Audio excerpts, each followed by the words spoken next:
an area of the world that you understand better than most and have spent an incredible amount of time with the intelligence services, the counterpart intelligence services, their leaders, the Mideast. But I'm not an Arabist, I hasten to add. I mean, you know, that's not part. But I mean, I have.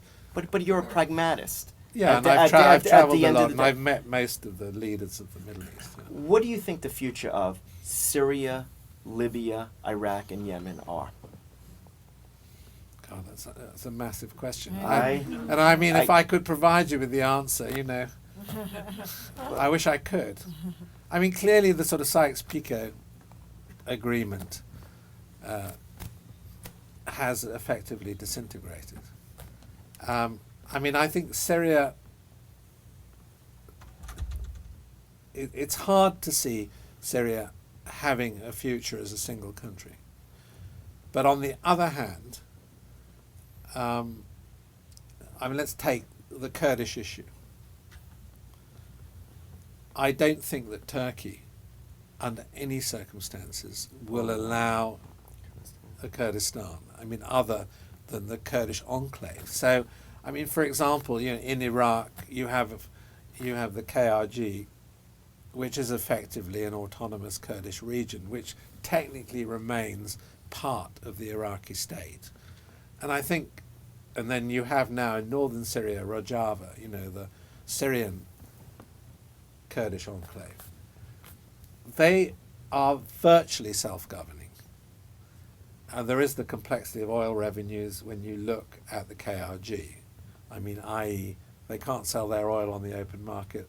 It has to be sold through Baghdad, and they get 17%, you know, of the royalties. I think you see in those arrangements, which are largely pragmatic, an outline for what this area might look like for the foreseeable future. This isn't a permanent settlement, but it's a pragmatic arrangement that may work.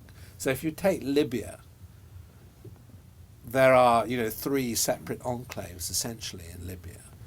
And I mean, they can probably function still as autonomous regions, but, you know, with some sort of very loose federal structure so that it's still considered Libya.